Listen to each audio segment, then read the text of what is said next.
remember the class that we learned last class, which is dissociative personality disorder. And what we discussed last class is, in a game, people who are most likely to succeed have this characteristic. Okay? And so I'll explain why, using myself as an example, because I got into Yale. Okay? So what we're going to do is this. We're going to examine my application to Yale. And then we're going to look at how the admissions officers would perceive application and how they would judge my potential. Okay? So 3 things. The first is what my application actually says. Second is they will examine my background. And the third is they will then judge my potential. Okay? All right, so my application. All right, so I went to a public high school. It was good, but it's not a private high school. You get a better education on a private high school. Plus, it's in Canada, okay? Which is like, everyone's kind of stupid in Canada, okay? So, and I was like top 10 of 200 kids. So it's good, but it's not number 1. It's not number 2. It's just top 10, okay? I was number 10. My SAT was 1,400 out of 1,600. And it's like decent, but you know, people are trying to get 1,550, 1,500 easily, okay? So, not that great. I was on a soccer team. I was not athletic. The soccer team just needed players, so I signed up, okay? I was also editor of the school newspaper. Okay? And I was captain of a quiz team called Reach for the Top. Okay? So that's a Canadian thing. But I was captain of it, I organized it, okay? So these 3 activities, they're fine, but it doesn't really demonstrate leadership potential, right? You're not like head of student government, or you're not head of Model United Nations, all right? On my essay, I wrote about Richard Feynman, who is a physicist. It was a really boring essay. It was, I mean, like anyone could have written it. I mean, like ChatGPT could have written it, okay? It was just a bad essay.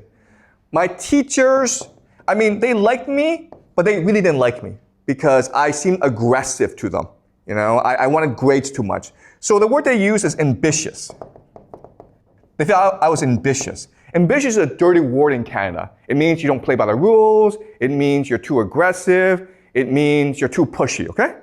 All right, so this is my application to Yale. As you can see, it is a decent, but not a stellar application. So how did I get in? Well, because there was some information that they could also derive from application that made them interested in me, okay? The first is that I was poor. So I couldn't even afford the application fee. I had to apply for a waiver for my application, for my application, okay? So I was poor because I was an immigrant. So I was born in China in 1976, and my family went over when I was in 1983 when I was like 6, okay? So I was a poor immigrant in Canada. I transferred high school. So I was in a poor high school, then I went to a rich high school, okay? So basically I switched neighborhoods. My family lived in a poor neighborhood, and then I applied to go to a rich high school in a different neighborhood. So I had to take the subway there every day, and I spent like half an hour on the subway. And guess what, guys? Canadians don't like that, okay? Canadians want you to stay where you are, and that's it.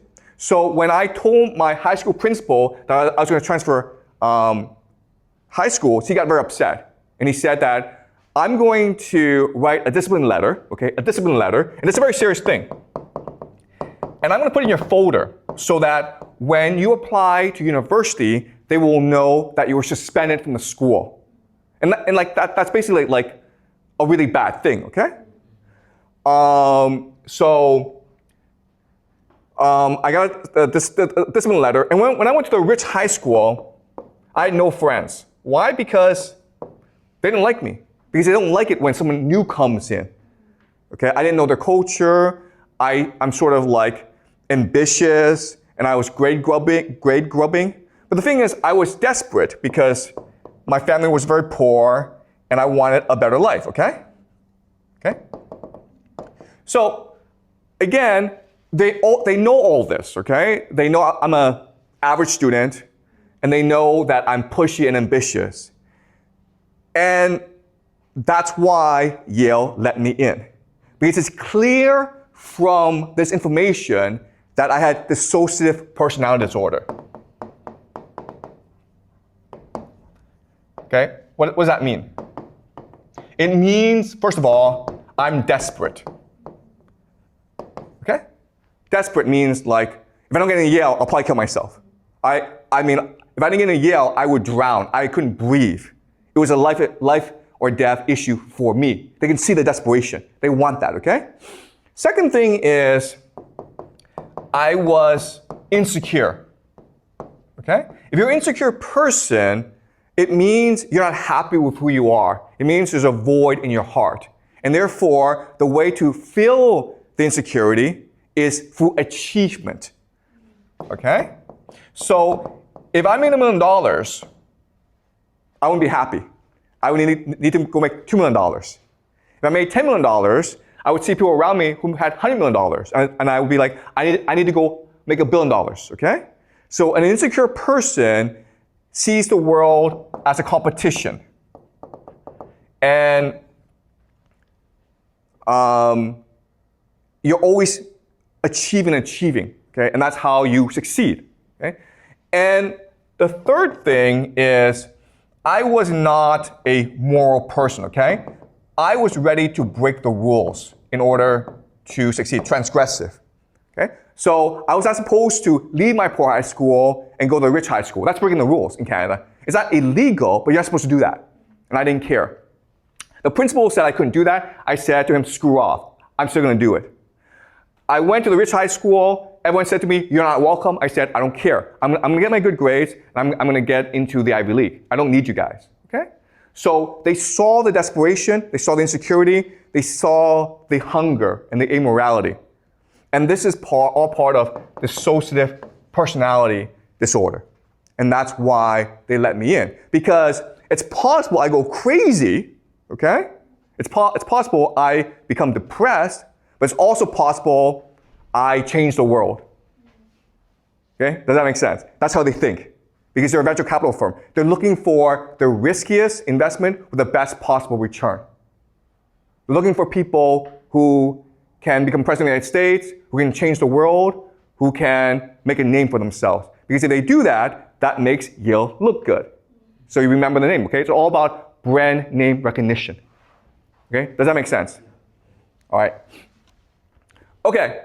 So you're like, okay, well, this is fine, and what's wrong with the system, okay? Why would this be a bad thing? It works. Why would this be a bad thing? Well, the problem with this is because Yale, Harvard, and Princeton is so powerful, not only are they looking for people with trauma, okay? I was traumatized as a child, but they're also traumatizing the world. Okay, if that makes sense. All right? So the meritocracy exists to find people with trauma, and because it exists, it's traumatizing the world. Okay, so let me explain how and why. Any questions so far? Is this all clear?